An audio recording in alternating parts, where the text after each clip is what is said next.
Good morning, सुप्रभात, केम छो, सलाम। उम्मीद है आप सब लोग बेहतर होंगे, अपना ध्यान रख रहे होंगे। आप देख सकते हैं कि इस समय इंडिया में कोरोना के केसेस जो है वो 2.5 लाख से ऊपर पर डे हो चुके हैं। ठीक है, और एक बात क्लियर कर दूं कि कोरोना के केसेस का जो नंबर आता है ना, इस नंबर के बाद जो है जो भी मोर्टेलिटी होता है ना, तो आज जो नंबर दिखा रहे हैं और जो डेथ हुई है उसका आपस में कनेक्शन नहीं है। ये जो डेथ हुई है पहले वाले इन्फेक्टेड केसेस से हुई है। जो अभी इन्फेक्टेड केसेस हो रहे हैं इसकी डेथ मालूम चलेंगी 2-4-6 दिन के बाद में। ठीक है, और ये जो नया वाला वायरस है ये आरटी-पीसीआर से भी पकड़ में नहीं आ रहा है। मतलब मैंने कम से कम अभी 5 या 7 पेशेंट ऐसे देखे होंगे जिनका आरटी-पीसीआर जिनका जो है वो नेगेटिव है, जिनको आरटी-पीसीआर में नहीं आया कि उन्हें कोरोना है, लेकिन पूरे सिम्टम थे उनको। जबकि उनका जब उनका सीटी स्कैन कराया गया, HRCT कराया गया, तो मालूम चला कि भाई कि तो जो है 25-30% लंग्स को इन्फेक्ट कर चुका है वो। ठीक है, मेरा ब्रदर जो है वो विदिशा के अंदर मेडिकल कॉलेज में जो है वो पीडियाट्रिक डिपार्टमेंट में है, तो वहां पर बता रहा है कि वहां पर भी कई सारे जो है छोटे बच्चों में भी केसेस देखने मिल रहे हैं। ठीक है, मतलब इस बार जो म्यूटेंट कोरोना वायरस आया है ये बहुत प्रकार से कैमोफ्लेज करके आया है। मतलब ये है कि ये शुरुआत में हम पिछले साल वाले इन्फेक्शन में हम बीमारी को शुरू में पकड़ लेते थे आरटी-पीसीआर करके कुछ करके, तो अभी इस बार रिपोर्ट भी नेगेटिव आ रही है कई बार।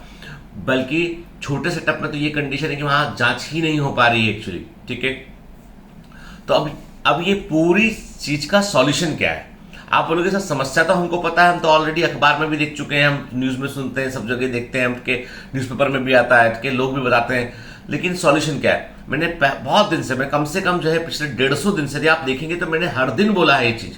मैंने पिछले मॉर्निंग मोटिवेशन में 250 से ऊपर एपिसोड हो चुके हैं, और उसके बाद जो है वो मैंने लगभग मैंने हर दिन बोला है कि देखो मुझे मालूम आप प्रिकॉशन लेते हैं के, लेकिन लोग एकदम कैजुअल हो गए थे, और जिसके चलते ये सब कुछ हुआ। और देखो ऐसा होता है कि तो ह्यूमन नेचर है कि लोगों को लगा कि अब चलो सब ठीक हो जाएगा, और होना भी चाहिए एक दिन ठीक, क्योंकि मुझे लगता है कि ये इस ट्रेजेडी ने हमारे मनोविज्ञान पे गहरा असर डाला है। क्योंकि कई बच्चे मुझे मैसेज किए, सर हमें कोरोना से बहुत डर लग रहा है, पढ़ने में मन नहीं लग रहा है, अजीब सी फीलिंग आ रही है। तो बेटा देखो ऐसा है, जब अपने आसपास हम इस तरह की घटनाएं देखते हैं ना, तो हम कोई थोड़े से भी सेंसिटिव व्यक्ति होंगे तो जरूर हम डिस्टर्ब होंगे।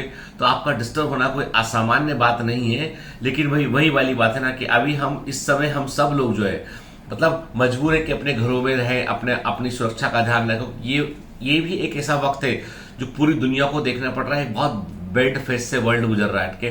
यानी कहा जाता है कि ह्यूमन रेस में इतनी बड़ी ट्रेजेडी इसके पहले कभी नहीं हुई। जितने बड़े पैमाने पर जितने बड़े ग्लोब पर ये चल रहा है वो इसके पहले कभी नहीं हुआ। रही बात हम बोले सरकार से उम्मीद करने की, इससे उससे उम्मीद करने की, तो मैं बोलूंगा पहले सबसे पहले अपने घर वालों अपने आप से उम्मीद कीजिए। भैया मास्क लगाइए, सैनिटाइजर का ध्यान रखिए। हवा में है तो ठीक है, माना हमने, तो वही है ना कि हम ऐसी जगह पे यहाँ भीड़ वहां वाली जगह पर जहां पे एरोसोल बन सकते हैं वहां जाने से हम बचें। ठीक है, अच्छा भोजन लीजिए, इम्यूनिटी बूस्टर जो है फूड लीजिए। और ये जो है यूट्यूब में देख के नए नए नुस्खे मत अपनाइए। कई काढ़े ऐसे होते हैं जो किडनी फेल कर सकते हैं, जो अन्य के जो काढ़ा आपकी मम्मी बताएंगी ना, जो ट्रेडिशनल मम्मी, दादी, नाना, दादा, वो ही लेना है आपको, उन्हें पता है कि क्या बनता है। ठीक है, ये जो यूट्यूब में देखकर जो है ना अभी नई नई चीजें बता रहे हैं यूट्यूब में, तो वो सब चीजें मत फॉलो करना बेटा, क्योंकि कई बार है ना कुछ चीजें जो है वो टॉक्सिक हो जाती है। ठीक है ना, इसलिए जो घर वाले बोलते हैं, जो मम्मी बताती है, मम्मी से अच्छा डॉक्टर कोई नहीं है शुरुआत में, मम्मी, दादी, नानी, ठीक है, पापा, उनको फॉलो करो। चलो अब हम आज क्या बात करने वाले हैं? आज हम जिस बुक पर बात करने वाले हैं बेटा, इस बुक का नाम है द डीपर सीक्रेट्स। ठीक है, बुक का नाम है अब देखो, मैंने पिछली बार एक बुक ली थी दी सीक्रेट, ठीक है, सीक्रेट, रॉन्डा बर्न्स की सीक्रेट बुक ली थी। तो किसी ने बोला कि सर सीक्रेट बुक जो है वो बेकार की बुक है क्योंकि ये स्यूडो साइंस को बढ़ावा देती है। मैं बोलना चाहूंगा आपसे कि what is the meaning of pseudo science? Pseudo science तुम किसे कहते हो? क्या लोग अपने बेहतरी के लिए अपने आप पर यकीन करें ये कुछ बुरा है क्या? लोग अपने बेहतर बनने की कामना करें ये कुछ बुरा है क्या? तो वो स्यूडो साइंस जो आप सोचते हैं ना, वो तो ईश्वर भी है, वो तो गॉड भी है, वो तो अल्लाह भी है। यदि आप बोलोगे तो जो देखा ही नहीं किसी ने, तो स्यूडो साइंस तो वहां भी बन गया। याद रखिए, यकीन को स्यूडो साइंस ने, विज्ञान जो है वो उसका पैमाना अलग है। अभी यहां हम बात कर रहे हैं मनोविज्ञान की, यहां बात कर रहे हैं हम साइकोलॉजी की, यहां बात कर रहे हैं हम यकीन की, भरोसे की, अपने सेल्फ कॉन्फिडेंस की, सेल्फ कॉन्शियसनेस की बात कर रहे हैं। यहां पर विज्ञान हल्का पड़ जाता है। ठीक है, सबकॉन्शियस माइंड की बात कर रहे हैं। आई बात समझे? तो कोई भी चीज को, हिस्ट्री को विज्ञान से जोड़ना, ज्योग्राफी को इससे जोड़ना, ये सब चीजें ठीक नहीं है। इन्हें खुले दिमाग से, बंद दरवाजा मत, ढक्कन बंद मत रखिए, दिमाग का ओपन रखिए सीखने के लिए। तो आज हम इस बुक में, अभी आपको बता दूं मैं इस बुक के बारे में कि this is the book and मेरी पोस्टमा ने बुक लिखी हुई है। ये हिंदी में इसका टाइटल है गहरा रहस्य, और इंग्लिश में इसका टाइटल है द डीपर सीक्रेट के। एंड दिस बुक, अब कई लोगों ने जब सीक्रेट बुक जब रिलीज हुई तो सीक्रेट बुक के बाद क्या किया, कई लोगों ने जो है वो उस पर विवाद उठाया है कि भाई ऐसा कैसे हो सकता है कि हम सोचे कि कार चाहिए तो कार मिल जाएगी, हम सोचे कि बड़ी नौकरी चाहिए तो बड़ी नौकरी मिल जाएगी, हम सोचे कि हम जो है एक दिन जो है वो बड़े साइंटिस्ट बड़े साइंटिस्ट आएंगे, सोच के लोगों ने रोंडा ब्रेस पे कई क्वेश्चन उठाए। तो उन प्रश्नों का उत्तर दिया किसने, एंड मेरी पोस्टमा ने अपनी बुक से, द डीपर सीक्रेट्स के। उन्होंने लिखा इसमें,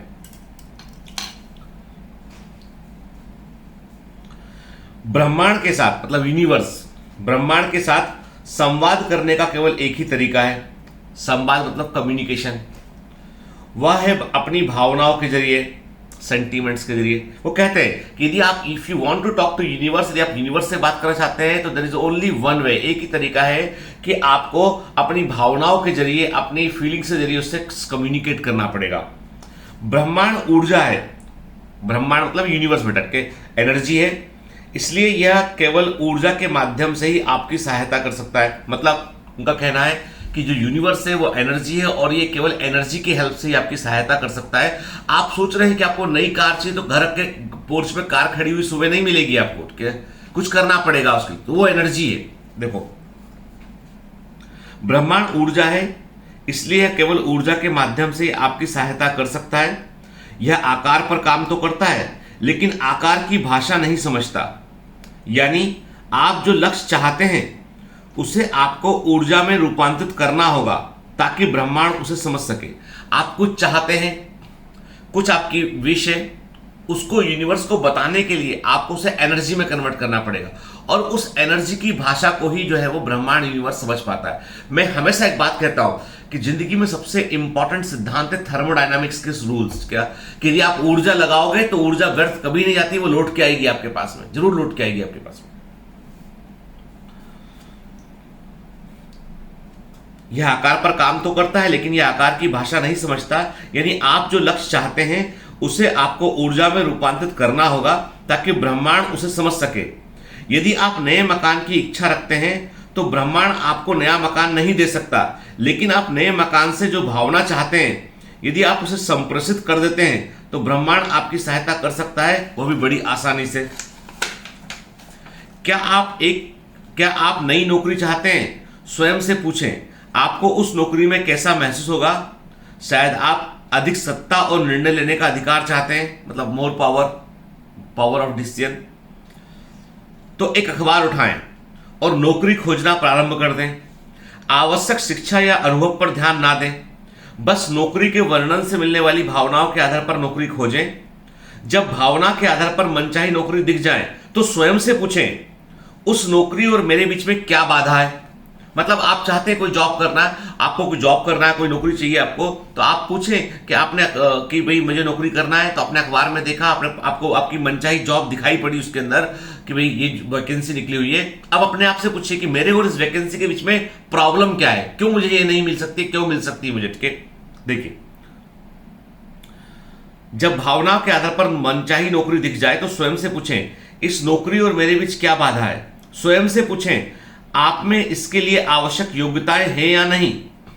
यदि आप में आवश्यक योग्यताएं नहीं हैं तो उन्हें प्राप्त करने का कोई रास्ता खोजें, जैसे कोई कोर्स कर लें।